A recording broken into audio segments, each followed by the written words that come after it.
이 세상에는 수많은 평가와 비판이 있습니다. 앞에 서 있는 저도 자유로울 수가 없겠지요. 저는 하나도 대단할 것이 없는 보통의 목사입니다. 그런데 하나님께서 저에게 이렇게 작지 않은 교회와 많은 성도님들을 맡겨주셨습니다. 이 때문에 뱁새에 불과한 제가 황새처럼 걷기 위해서 날마다 많은 고심과 땀을 흘리고 있습니다.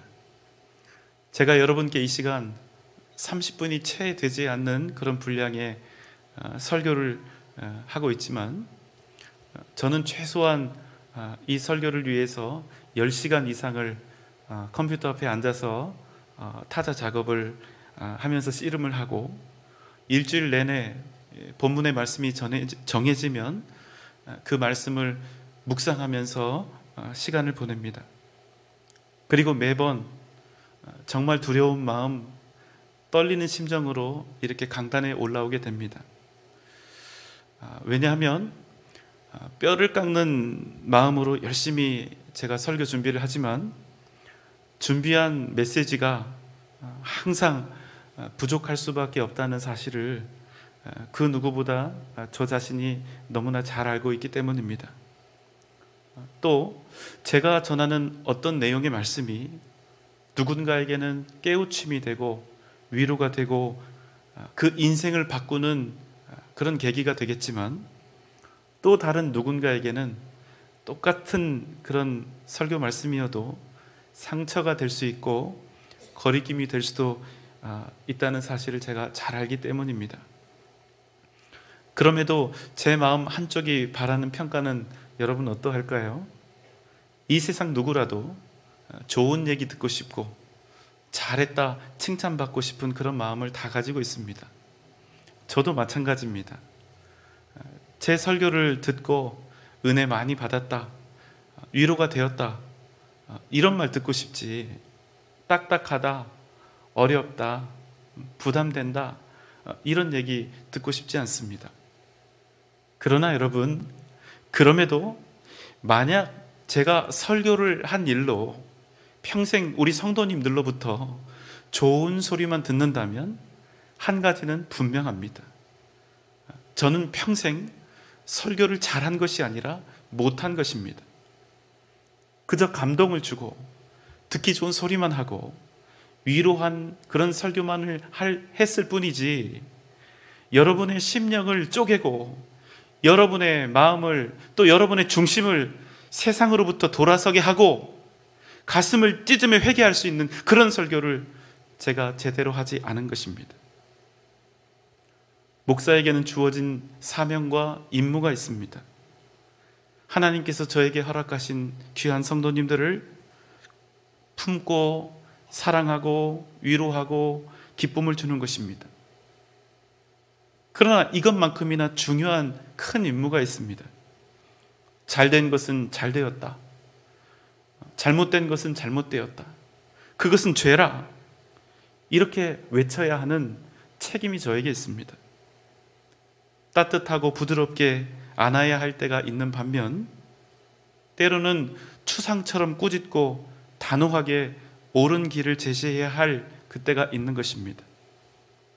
그러니 여러분, 목사는 잘해도 못해도 좋은 소리 듣기 어렵습니다. 목사가 교회를 이끌어가는 원칙은 단지 성도들의 마음을 어떻게 헤아리고 어떻게 기쁘게 하고 어떻게 위로할 것인가, 여기에만 있는 것이 아니라 우리 교회가, 이 모든 성도들이 어떻게 하면 더욱 한 마음이 되고 건강한 공동체가 되어서 하나님의 뜻을 이루어갈 수 있을까? 바로 여기에 목사의 사명과 마음이 있기 때문입니다. 그러니 당연한 얘기지만 목사에 대한 이런저런 평가가 생겨납니다. 때로는 비판과 비난도 있습니다. 어떤 분들은 이런저런 부정적인 이야기들을 서로에게 전파하기도 합니다. 목사도 사람인지라 이런저런 얘기가 들리면 속이 상하기도 하고 조금 위축이 되기도 합니다. 하지만 그때마다 저에게 위로가 되는 말씀이 하나 있습니다. 갈라디아서 6장 9절의 말씀입니다. 우리가 선을 행하되 낙심하지 말지니 포기하지 아니하면 때가 이름에 거두리라. 방금 전 갈라디아서 말씀은 우리에게 낙심하지 말라고 가르쳐 주십니다. 낙심하지 말지니 포기하지 아니하면 때가 이름에 거두리라. 그런데 여러분, 낙심하지 말라 이 말씀보다 더 중요한 전제가 이 말씀 앞에 있습니다. 뭐라고 되어 있죠? 우리가 선을 행하되. 무슨 뜻입니까? 우리가 하나님의 뜻을 행하되, 우리가 하나님의 뜻을 따라 살되, 어떤 환난과 어려움과 고난이 있다 할지라도, 어떤 비판이나 비난이 있다 할지라도 낙심하지 말지니, 하나님의 뜻 안에 있는 그 일을 우리가 포기하지 않으면 반드시 그 복된 열매를 거둘 때가 온다는 것입니다. 여러분, 그럼 우리 인생에서 가장 중요한 것은 무엇입니까? 단지 풍요롭게 또 높은 자리에서 사는 것, 고난 당하지 않는 것, 어려움 없이 사는 것, 남들로부터 비판이나 비난을 받지 않는 것.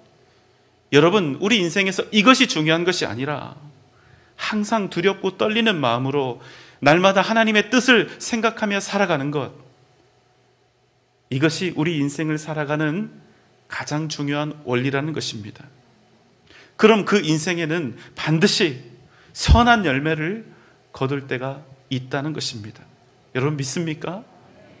오늘 우리가 함께 나눌 말씀은 우리가 믿음으로 살아갈 때, 세상으로부터 업신여김과 비웃음을 당할 때, 비판과 비난을 받을 때 어떻게 우리가 믿음으로 살아가야 할 것인가, 바로 그것에 대한 고민입니다.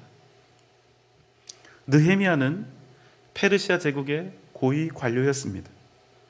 패망한 민족 중 하나에 불과했지만 엄청난 성공을 한 사람이죠. 무슨 말씀입니까? 이제 자신의 출신 성분을 모조리 지우고 페르시아 사람 중 한 사람이 되어서 얼마든지 호의호식하면서 살 수 있다는 것입니다. 그러나 그는 그렇게 하지 않았습니다. 느헤미야는 날마다 예루살렘을 그리워하며 살았습니다. 다시 돌아갈 본향을 꿈꾸며 살았던 것입니다. 그런데 어느 날 그의 동생 하나니가 와서 예루살렘의 소식을 전합니다. 느헤미야 1장 3절입니다. 그들이 내게 이르되 사로잡힘을 면하고 남아있는 자들이 그 지방 거기에서 큰 환난을 당하고 능욕을 받으며 예루살렘 성은 허물어지고 성문들은 불탔다 하는지라.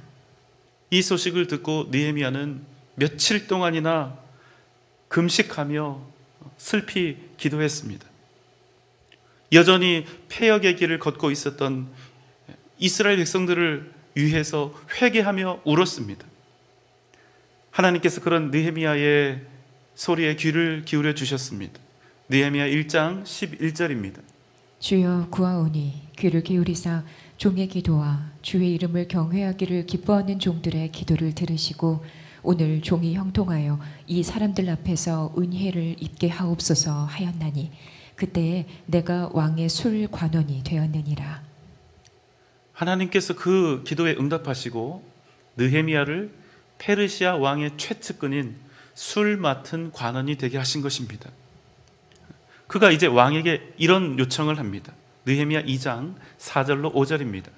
왕이 내게 이르시되 그러면 네가 무엇을 원하느냐 하시기로 내가 곧 하늘의 하나님께 묵도하고 왕에게 아뢰되 왕이 만일 좋게 여기시고 종이 왕의 목전에서 은혜를 얻었사오면 나를 유다 땅 나의 조상들의 묘실이 있는 성읍에 보내어 그 성을 건축하게 하옵소서 하였는데, 왕이시여, 내가 만약 왕에게 정말로 은혜를 입었다면 나를 예루살렘에 보내셔서 그 예루살렘 성을 건축하게 하옵소서.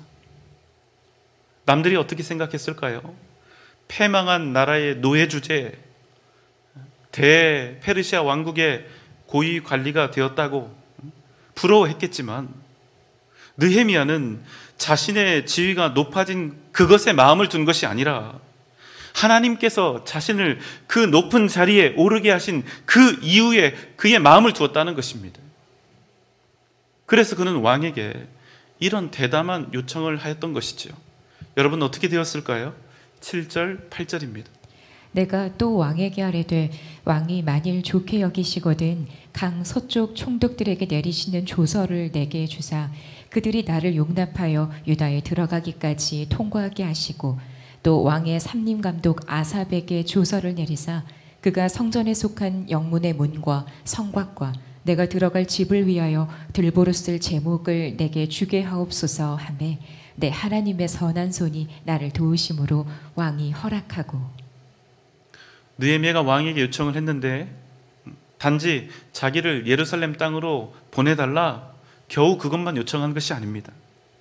내가 유다 땅에 도착할 때까지 그 누구도 나에게 시비 걸지 못하도록 해 주십시오. 그리고 또 요청을 하죠.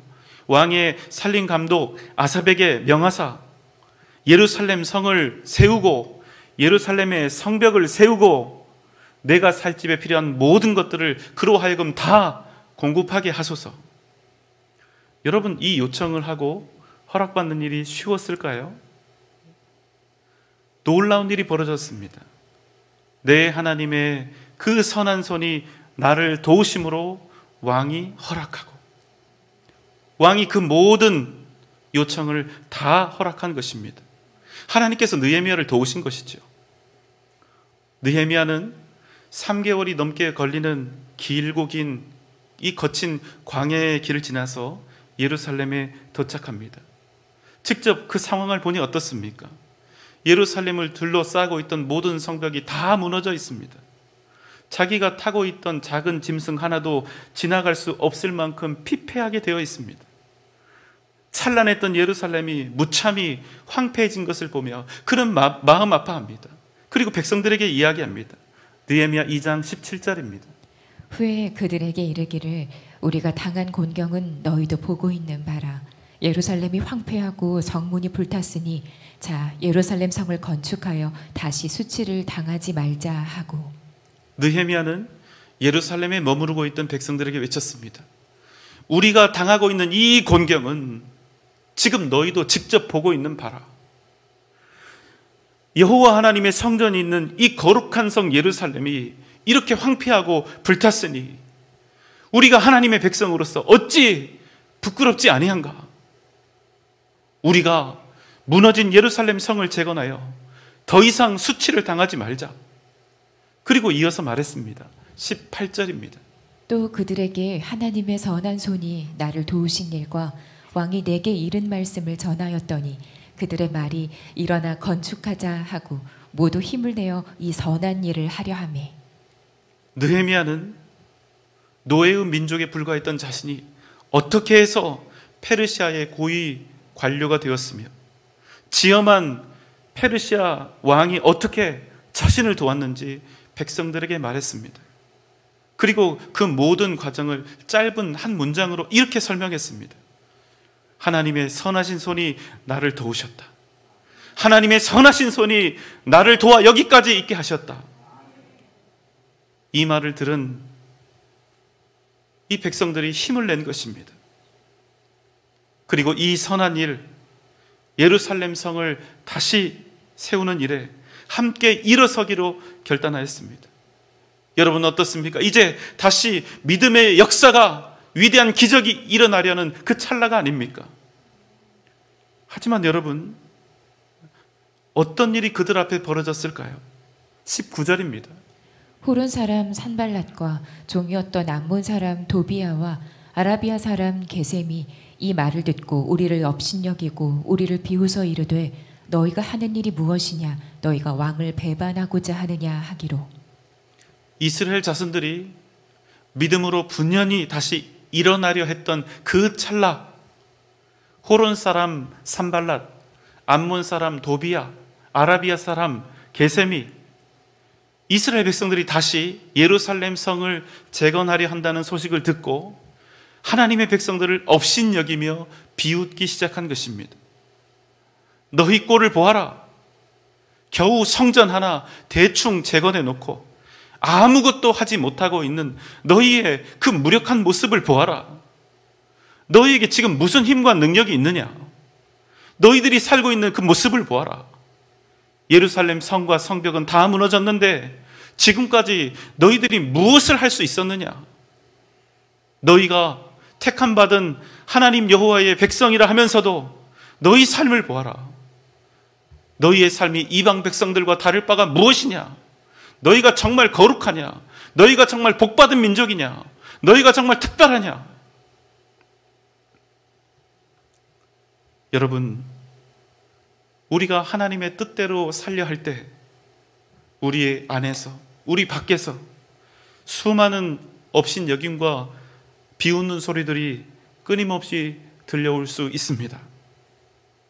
이 세상은 도저히 믿음만으로 살 수 없는 세상이라고, 왜 굳이 어렵고 힘든 길을 가려 하느냐고, 결국 작심삼일이고 결국에는 며칠도 못 가서 그만두고 포기할 것, 괜시리 시간 낭비하지 말라고, 우리를 신앙의 믿음의 패배주의 속에 빠뜨리려 할 것입니다. 그러니 타협해야 한다고, 적당히 해야 한다고, 그렇게까지 믿으면서 살 수는 없다고, 믿음만으로 사는 것, 그것은 무리한 일이고 어리석은 일이고 망하는 길이고 뒤처지는 길이라고, 그처럼 바보 같은 짓이 없다고 하는 그 수많은 외침들이 우리를 향해 들려올 것입니다. 누군가 다른 사람이 날 업신여기고 무시하고 비웃기도 전에 이미 우리 안에서 내가 온전히 하나님의 백성으로 살 수 없는 수많은 이유들, 내가 오직 믿음으로 살 수 없는 그 이유들이 끊임없이 우리를 향해 소리쳐 댈 것이라는 사실입니다. 하나님의 뜻을 따라 다시 예루살렘 성을 재건하고자 굳세게 일어났던 이스라엘 백성들 앞에 닥쳐온 것은 결코 칭찬이 아니었습니다. 응원이 아니었습니다. 오히려 세상의 비웃음과 업신여김이었다는 사실입니다. 여러분, 우리가 지금 살아가고 있는 이 세상은 어떤 세상입니까? 우리에게 생명과도 같은 예배를, 우리에게 생명과도 같은 이 믿음을 개독교로 일컫는 그 시대를 우리가 살고 있습니다.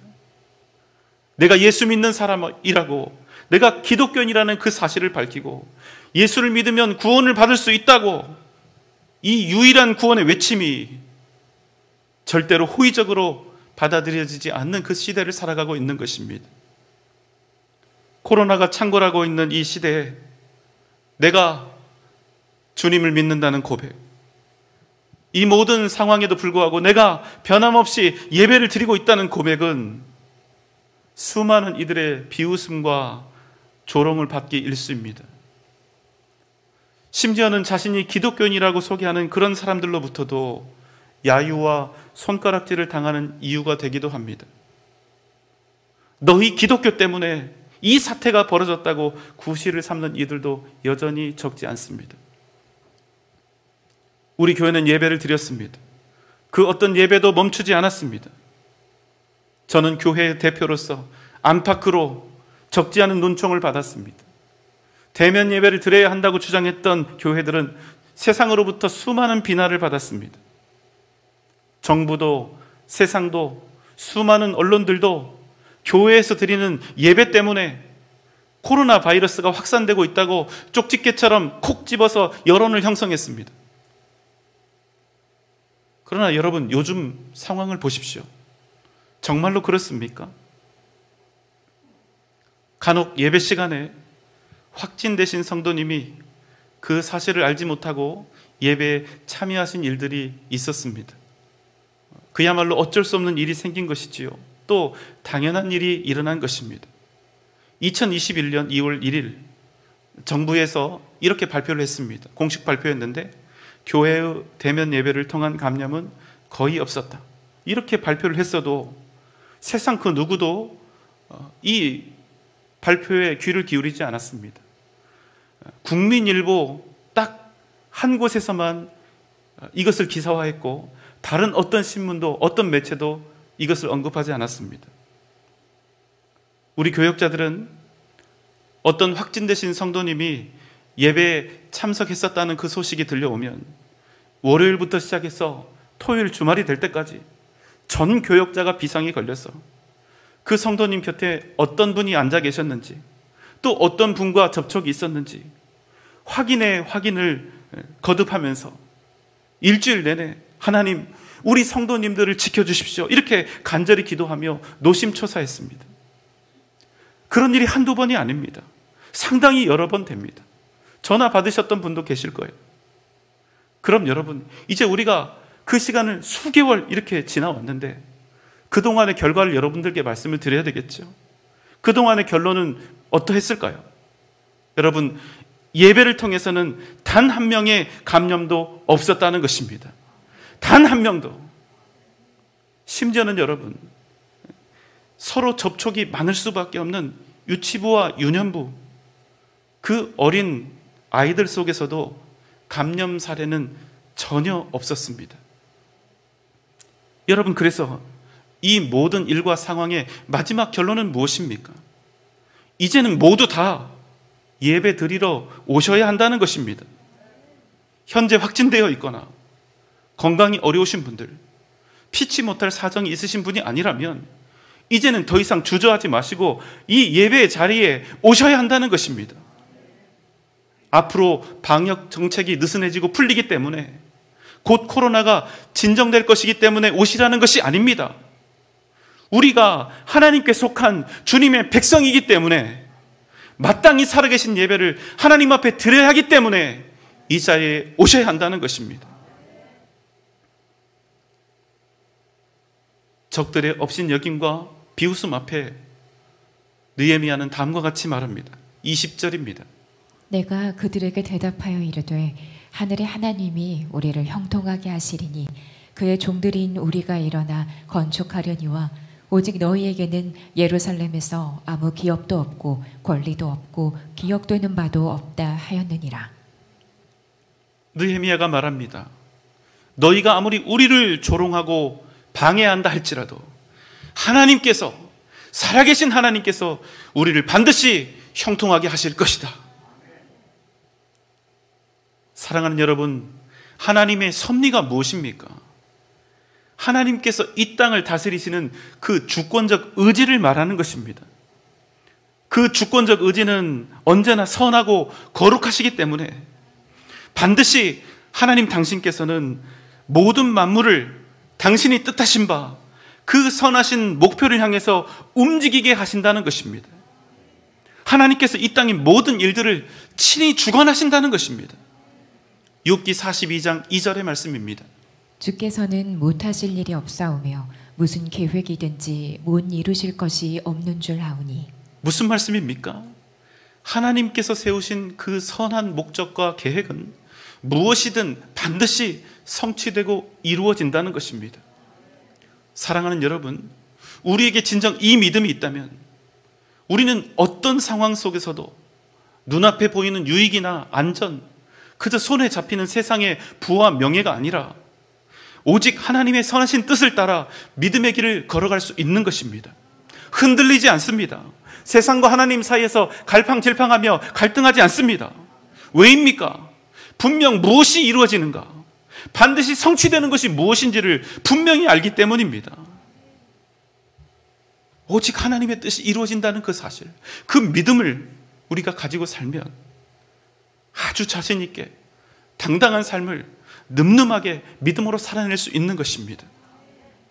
여러분, 하나님의 선하신 뜻은 절대로 좌절되는 법이 없습니다.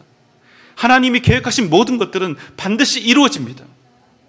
그래서 우리는 우리의 뜻과 계획이 아니라 사람들의 업신여김이나 비웃음, 그들의 평가나 비난에 좌우되지 아니하고 오직 하나님의 뜻을 따라 살아갈 수 있는 것입니다. 그래서 느헤미야는 말합니다. 하늘의 하나님이 우리를 형통하게 하시리니, 이 일, 예루살렘 성을 다시 세우는 이 일은 그의 종들인 우리가 한다, 우리가 해낸다. 우리가 이 일을 해야 하는 이유, 그 목적에 대해서 느헤미야는 아주 명확하고 분명하게 말합니다. 무엇입니까? 우리가 그의 백성이며 그의 자녀들이기 때문에, 그의 종들이기 때문에 우리가 하나님의 뜻을 이루어 갈 수밖에 없다는 것입니다. 사랑하는 여러분, 우리는 왜 고난이 닥쳐와도, 어떤 비난과 조롱이 있어도 그럼에도 불구하고 하나님의 뜻대로 살아가야 합니까? 우리는 왜 수많은 업신여김과 비웃음을 당하고 손가락질과 무시를 당해도 주님이 기뻐하시는 그 걸음을 멈출 수 없습니까? 우리가 그분의 종들이기 때문에, 우리가 그에게 속한 그분의 백성들이기 때문인 것입니다. 노아는 방주를 지었습니다. 그런데 그 방주를 물 위에 짓지 않고 높은 산 위에 지었습니다. 길이 135m, 폭이 14m나 되는, 높이 14m나 되는 이 거대한 배를 물 위가 아니라 산 위에 지은 것입니다. 세상은 그를 향해 업신여김과 조롱, 비웃음과 비난을 아끼지 않았습니다. 그래도 그는 방주를 지었습니다. 무려 120년 동안이나 세상의 그 모진 수모와 놀림을 당하면서도 그는 그 일을 멈추지 않았습니다. 왜요? 그가 세상이 아닌 하나님께 속한 사람이었기 때문입니다. 그가 하나님의 그 주권적인 섭리와 다스리심을 믿었기 때문입니다. 하나님의 말씀이 반드시 성취된다는 것을 그가 확신했기 때문입니다. 히브리서 11장 7절의 말씀입니다. 믿음으로 노아는 아직 보이지 않는 일에 경고하심을 받아 경외함으로 방주를 준비하여 그 집을 구원하였으니 이로 말미암아 세상을 정죄하고 믿음을 따르는 의의 상속자가 되었느니라. 여러분, 노아는 믿음의 눈으로 그 누구도 볼 수 없었던 것을 보았습니다. 120년 후에 일어날 일을 그는 믿음으로 보고 있었던 것입니다. 하나님의 선하신 손이 말씀대로 이루실 것을 믿었습니다. 그리고 그는 오직 믿음을 따라 하나님의 뜻을 이루는 의의 상속자가 되었습니다. 느헤미야와 백성들은 믿음으로 일어나 예루살렘 성을 다시 쌓아 올리기 시작했습니다. 느헤미야 6장 15절 16절의 말씀입니다. 성벽 역사가 52일 만인 엘룰월 25일에 끝남에 우리의 모든 대적과 주위에 있는 이방 족속들이 이를 듣고 다 두려워하여 크게 낙담하였으니 그들이 우리 하나님께서 이 역사를 이루신 것을 알미니라. 수십 년 동안이나 무너진 채로 있었던 예루살렘의 성벽이 불과 52일 만에 완성이 된 것입니다. 느헤미야와 이스라엘 백성들이 믿음으로 행할 때 하나님의 선하신 손이 그들과 함께 하셨던 것입니다. 사랑하는 여러분, 어떤 인생을 사시겠습니까? 세상으로부터 칭찬만 받는 세상 사람들이 원하는 기독교인으로 사시겠습니까? 아니면 세상에 업신여김과 비웃음이 있다 하여도 오직 하나님의 선하신 뜻을 신뢰하며 오직 믿음으로 사는 인생, 그렇게 하나님의 일하심과 역사하심을 날마다 경험하며 누리는 삶을 사시겠습니까? 여러분, 오직 믿음으로 하나님을 구하며 사시기 바랍니다. 하나님께서 여러분을 통하여 일하실 줄 믿습니다. 오직 믿음으로 세상이 볼 수 없는 것들을 여러분의 눈을 통하여 보게 하실 줄 믿습니다. 오직 믿음으로 승리하는 복된 여러분 되시기를 주님의 이름으로 축원합니다.